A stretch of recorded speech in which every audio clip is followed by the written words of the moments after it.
दोस्तों, बेंगलोर में जॉब करने वाले अतुल सुभाष के केस ने पूरे देश को हिलाकर रख दिया है। मुझे याद नहीं है कि मैंने ऐसा केस लास्ट टाइम कब देखा था। उनकी वाइफ और ससुराल वालों के बारे में पढ़कर आपको भी ऐसा ही लगेगा कि वाकई में कोई इंसान इतना लालची कैसे हो सकता है।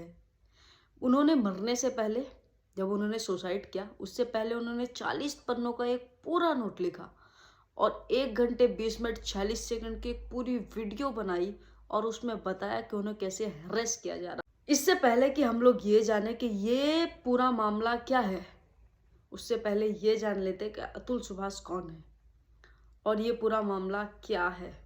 बिहार के रहने वाले 34 साल के अतुल सुभाष बेंगलुरु में एआई इंजीनियरिंग जॉब करते थे। उन्होंने खुद अपने नोट में बताया कि उन्होंने 2019 में निकिता सिंघानिया नाम की एक लड़की से शादी की थी। 2020 में उनको एक बेबी हुआ। अतुल सुभाष ने अपनी वीडियो में खुद बताया कि उनकी वाइफ हर छोटी फंक्शन या किसी फेस्टिवल या शादी पर कम से कम 6 साड़ियाँ और एक गोल्ड का सेट का डिमांड करती थी। अतुल सुभाष की मदर इन लॉ का कहना भी यही था कि हमारे यहाँ बहुओं को कम से कम किसी भी छोटे फंक्शन, किसी फेस्टिवल या किसी शादी में कम से कम 6 साड़ियाँ और एक गोल्ड का सेट बनाया जाता है। मिलती हैं, 6-6 साड़ियाँ मिलती हैं और सोने का एक सेट मिलता है। तो हर छोटी पूजा पे इनका एक्सपेक्टेशन है कि 6-6 ड्रेस देंगे और सोने का सेट देंगे हम। इन 2 सालों में उन्होंने कम से कम अपने ससुराल वालों को 20 लाख रुपए का बिजनेस कराया था। उन्होंने बताया कि मेरी वाइफ और उनके घर वालों की पैसों की डिमांड लगातार बढ़ रही थी। तब मैंने उन्हें 2021 के बाद पैसे देना बंद कर दिए तो मेरी वाइफ मेरे 1.5 साल के बेटे को लेकर अपने घर चली गई। उसके बाद जब अतुल ने अपनी वाइफ से तलाक मांगी तो उसने दहेज समेत कम से कम 9 केस अतुल पर लगाए। अतुल की वाइफ ने जानबूझकर अतुल को परेशान करने के लिए यूपी के जौनपुर में केस दर्ज कराए, तबकि वो खुद भी यूपी के जौनपुर में नहीं रहती थी। अतुल को पिछले 2 सालों में 50 बार से ज्यादा जौनपुर आना पड़ा। पहले अतुल की वाइफ ने अपने बेटे की मेंटेनेंस के लिए 40,000 रुपए की डिमांड की और अपने लिए 1 करोड़ रुपए की। तब अतुल इस पर तैयार हो गए तो उसने अपने हट जाने की रकम बढ़ाकर 3 करोड़ रुपए कर दी। और तब ये बात अतुल ने जज से कही तो जज ने उल्टा अतुल को बोला कि तुम्हारे पास इतने पैसे होंगे तभी तो वो मांग रही है। तब अतुल ने जज से कोर्ट में ये बताया कि एनसीआरबी की डेटा के मुताबिक दहेज के झूठे केस में कितने ही मर्द हर साल सुसाइड कर लेते हैं। तो उस पर अतुल की सास ने कहा कि तुम क्यों नहीं सुसाइड कर लेते। अतुल आखिरी सुनवाई के वक्त वापस जौनपुर गए तो अतुल की सास ने अतुल को देखकर बोला, अरे तुम अब तक जिंदा हो, हमें तो लगा था तुमने सुसाइड कर लिया होगा, तुम मर गए होंगे। तो अतुल ने जवाब दिया कि अगर मैं मर गया तो तुम्हारी पार्टी कैसे चलेगी। तो उस पर अतुल की सास ने जवाब दिया कि हमारी पार्टी तो वैसे भी चलेगी, क्योंकि तुम्हारे मरने के बाद तुम्हारी सारी जायदाद तुम्हारी वाइफ यानी कि मेरी बेटी के नाम हो जाएगी और तुम्हारे बूढ़े माँ बाप और तुम्हारा पूरा खानदान कोर्ट कचहरी के चक्कर काटता फिरेगा। इल्जाम लगाया कि जज ने भी मुझसे 5 लाख रुपए की डिमांड की थी और तब मैंने ये पैसे देने से मना कर दिया तो उन्होंने मेरी सुनवाई नहीं की। अपनी सास और अपनी वाइफ के इन्हीं टॉर्चर की वजह से और पुलिस की मिली भगत और करप्ट जज की वजह से उन्होंने सुसाइड की है।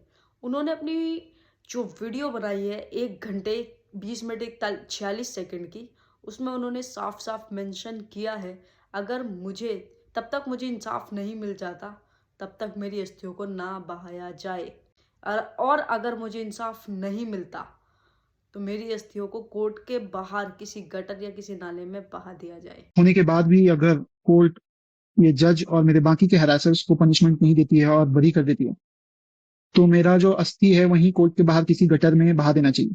अब तक मैंने ये सुना था कि लड़कियों को टॉर्चर किया जाता है दहेज की वजह से, पैसे ना देने की वजह से या अनेक अनेक चीज़ों की वजह से, लेकिन ये मैंने पहली बार सुना है कि लड़के ने इतना हैरेस होकर और दहेज की झूठे इल्जामों में और इतनी डिमांड करने की वजह से लड़के ने पहली बार सुसाइड की है।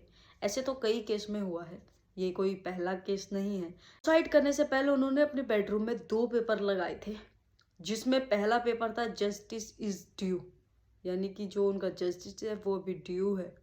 दूसरा पेपर था जो मरने से पहले उन्होंने 32 काम किए हैं। 32 पूरी लिस्ट उन्होंने पूरे लिस्ट में लिखा कि उन्होंने मरने से पहले क्या क्या किया। और लास्ट काम था उनका कि वो मरने से पहले नहाए थे। लास्ट वो काम था उनका। तो अफसोस होता है कि इतनी यंग एज में इंसान सुसाइड कर लेता है सिर्फ चंद पैसों के लिए। लोग शादी इसलिए करते हैं ताकि वो अपने बीवी और बच्चों में खुश रह सके, जो आगे की ज़िंदगी है उनकी वो खुशी खुशी बिता सके। लेकिन मामला सारा उल्टा हो जाता है। हर इंसान अच्छा नहीं होता है, कोई भी हो, चाहे वो वाइफ हो चाहे वो हस्बैंड हो। तो यही है कि अभी तक उनकी अस्थियों को बहाया नहीं गया है। उनके भाई और उनके माता पिता कलश में करके अभी अस्थियों को घर पे लेके आए हैं। और उनका जो उनकी लास्ट विशेष थी यही थी कि तब तक मुझे इंसाफ नहीं मिल जाता तो मेरी अस्थियों को ना बहाया जाए। तो प्रे यही है और उम्मीद भी है कि उन्हें जल्दी से इंसाफ मिले, ताकि जो लास्ट वाला स्टेज होता है ना, मरने के बाद, तो कम से कम मुक्ति मिल जाए उन्हें। इस वीडियो के लास्ट में मेरा कहना बस यही है कि लड़की हो या लड़का, इतना इतना हैरस किसी को मत करो कि वो अपनी जान देने पे आ जाए और वो ये दुनिया छोड़ के चला जाए। क्योंकि ज़िंदगी सबके लिए सिर्फ एक बार मिली है, ये बार बार नहीं मिलती है। आपसे एक बात और कहना चाहूँगी कि अगर आपको किसी को भी कोई ऐसी डिप्रेशन है या ऐसा कोई प्रॉब्लम है या तुम्हारी लाइफ में ऐसा कुछ चल रहा है, तो ये वेबसाइट है जिन्होंने ये खोला हुआ है। आप अपना ओपिनियन या अपनी प्रॉब्लम यहाँ पे शेयर कर सकते हैं ताकि तुम वहाँ तक, उस स्टेज तक ना पहुँचो, लास्ट वाली तक। तो जिसने अभी तक चैनल को सब्सक्राइब नहीं किया है वो सब्सक्राइब कर लो। मिलते हैं किसी नेक्स्ट वीडियो या किसी व्लॉग में। और प्लीज़ किसी को इतना मत हैरेस करो कि वो इतनी यंग एज में अपनी जान देने पे आ जाए। मरना तो सबको है एक दिन, पर वो खुद से मरना चाहे, ऐसा किसी के साथ मत करो। मिलते हैं किसी नेक्स्ट वीडियो या किसी व्लॉग में, तब तक के लिए बाय।